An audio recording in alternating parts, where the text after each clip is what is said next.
जैसे कैसे हैं भाइयों। मैं आशा करता हूँ आप लोग बहुत अच्छे होंगे।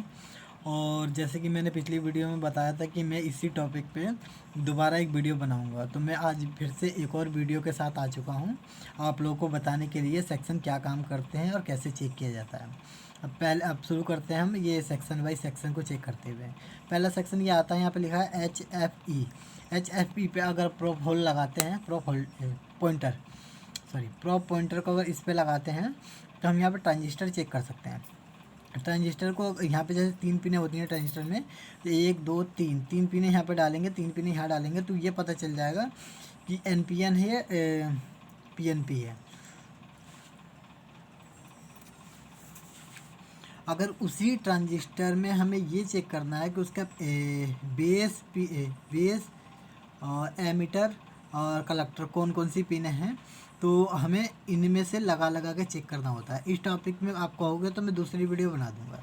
अब बात करते हैं रेजिस्टेंस की। रेजिस्टेंस क्या काम करता है, कैसे चेक करना किया जाता है, क्या काम करता है वो तो मैं अगली वीडियो में बताऊंगा। अभी फ़िलहाल ये बताऊंगा कि रेजिस्टेंस को चेक कैसे किया जाता है।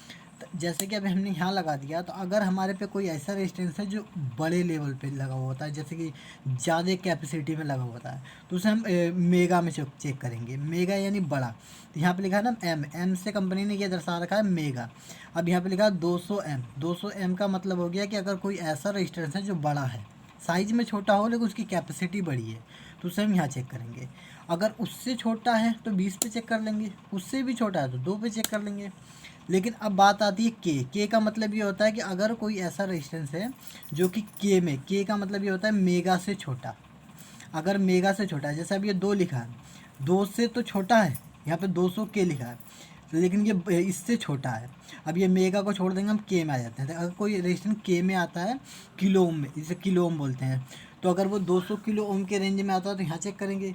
लेकिन अगर 200 किलो ओम से नीचे आता है तो हम उसे 20 पे चेक कर लेंगे।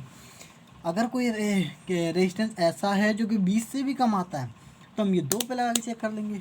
लेकिन कोई ऐसा भी रेजिस्टेंस है जो कि 0 में आता है या 2 से भी कम में आता है, तो हम ये खाली इस पे लगा के चेक कर सकते हैं।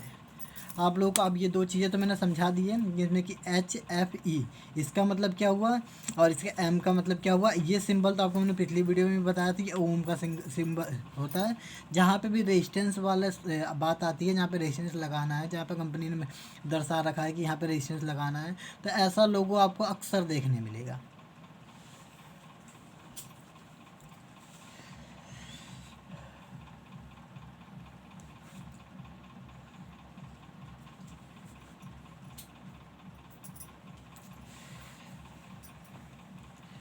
अब शुरू करते हैं हम यहाँ पे। अब ये आ गया हमारा तुम्हारा ये आ गया। यहाँ पे 2 पॉइंट दे रखा है, एक तो साउंड का लोगो दे रखा है कंपनी ने, एक दे रखा है डैशबोर्ड का। तो डैशबोर्ड के विषय में अगर आप लोगों को पता होगा तो मुझे लगता है कि शायद इसके बारे में भी जानते हो कि सिंबल क्या है। अगर नहीं पता होगा तो जब मैं एक एक कंपोनेंट के बारे में वीडियो जब बनाऊँगा तो उसमें इसे दर्शा दूँगा मैं। अभी चेक करते हैं ये इसका मतलब क्या होता है। यहाँ पे अगर साउंड का मतलब है तो अगर इस पॉइंटर को हम यहाँ लगा देते हैं तो हम ऐसे करके चेक कर लेंगे, बीप करेगा।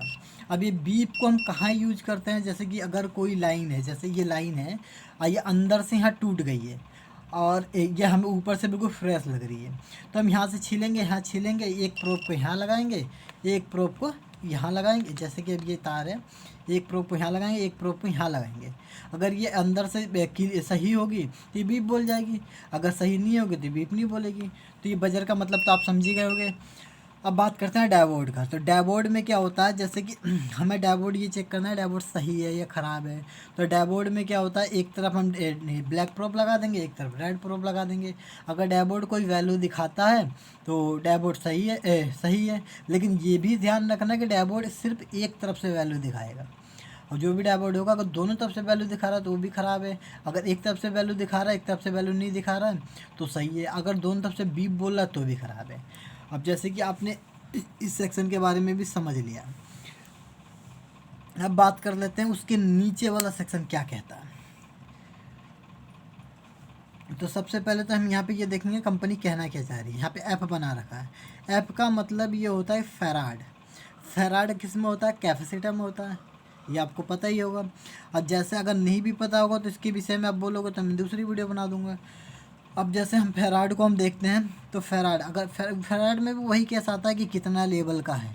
अगर 200 फेराड का है तो यहाँ चेक करेंगे, 20 फेराड का यहाँ चेक करेंगे, 2 फेराड का यहाँ चेक करेंगे, 200 मिली फेराड का 200 नैनो फेराड का यहाँ चेक करेंगे, 20 नैनो फेराड का यहाँ चेक करेंगे। ये फेराड का भी मतलब आप समझे गए होंगे। अब आ जाते हैं एम्पियर में। अगर कहीं पे एम्पियर ये करना है, जैसे हमारे पे कोई बैटरी है, चार्जर है, या फिर कोई डीसी सप्लाई है, कुछ भी है, उसका एम्पियर सही आ रहा है या नहीं आ रहा है, तो हम यहाँ चेक करेंगे। तो ये इसका भी मतलब समझते चलो आप। जैसे कि यहाँ पे ए बना रखा है, ए से एम्पियर होता है, लेकिन यहाँ पे लाइन भी खींच रखी है। लाइन का भी बहुत बड़ा महत्व होता है। ये ए से एम्पियर तो हो रहा है, लेकिन इसके साथ में ये लाइन का मतलब होता है डीसी एम्पियर। अगर डीसी एम्पियर चेक करना है, अगर हमें 2 एम्पियर के आसपास चेक करना है, तो यहाँ पे चेक करेंगे 2 मिली एम्पियर। यहाँ पे आ जाते हैं हमारे 20 मिली एम्पियर, यहाँ पे आता है 200 मिली एम्पियर, यहाँ पे आता है 10 मिली एम्पियर। ठीक है, अब आ जाते हैं एम्पियर में एसी एम्पियर। एसी एम्पियर हम सीधे 10 से लेके 200 मिली एम्पियर तक चेक कर लेते हैं। एसी का भी सिंबल दिखा दूँ, ए से एम्पियर हो जाता है। आइए जो टेढ़ी मेढ़ी लाइन है, इससे ये टेढ़ी सी जो लाइन है, इससे हम एसी समझते हैं। अगर जहाँ पे ये टेढ़ी लाइन बनी हुई है, इसका मतलब एसी की लाइन है। अब आ जाते हैं यू से वोल्टेज, नहीं सॉरी, अब आ जाते हैं वी से वोल्टेज, और ये टेढ़ी लाइन से एसी वोल्टेज। अभी हमें एसी वोल्टेज चेक करना है। जैसे हमारे घर में बिजली आती है तो हम 700 पे चेक करते हैं। अगर 700 से कम है तो हम 200 पे चेक कर लेंगे। 200 से भी कम आ रही है कहीं तो इस पे चेक कर लेंगे। अगर कोई ऐसी सप्लाई है जिसमें एसी आ रही है, लेकिन उसमें जो है 20 से भी कम है, तो हम 2 पे चेक कर लेंगे। लेकिन कहीं ऐसा भी है जहाँ पे 200 मिली एम्पियर 200 मिली वोल्ट आ रहा है, तो यहाँ चेक कर लेंगे। अब आगे बढ़ते हैं, तो आगे हमें देखने को मिलता है यहाँ पे वी लिखा है और डंडा सीधा लगा दिया है। तो इसका मतलब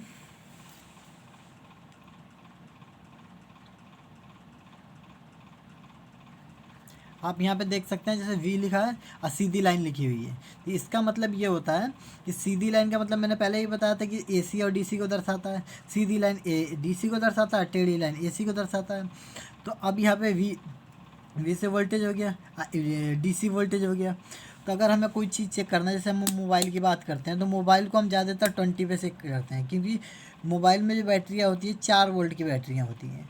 तो 4 वोल्ट की बैटरियाँ 20 से नीचे ही है, जाहिर सी बात है। हम 2 पे इसलिए नहीं कर सकते क्योंकि 2 से बड़ी है, अब 20 से नीचे है तो हम 20 पे चेक कर लेते हैं। लेकिन कहीं ऐसा भी केस आता है जो कि हमें 20 से ऊपर चेक करना होता है, 200 पे चेक कर लेते हैं।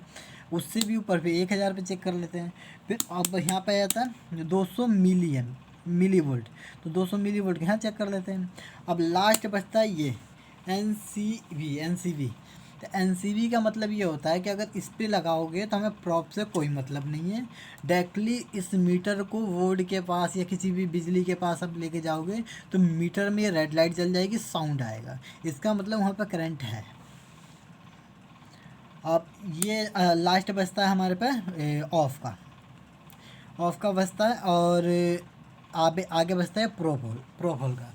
प्रोफोल में मैंने पहले ही भी बताया था कि कॉमन तो अपनी जगह पर रहेगा, और प्लस पॉइंट के यहाँ पर रखेंगे, वोल्टेज ओम चेक करते हैं। तो अगर ये एम्पियर चेक करते हैं तो मिली एम्पियर यहाँ चेक कर लेंगे, और मिली एम्पियर से बड़ा है तो यहाँ चेक कर लेंगे। आज और भाइयों, इस वीडियो को आज यहीं पे समाप्त करते हैं। बाकी आप लोगों का सपोर्ट रहा तो इससे संबंधित और भी अच्छी अच्छी वीडियो मैं डालता रहूँगा, बस आप लोग सपोर्ट करते रहें।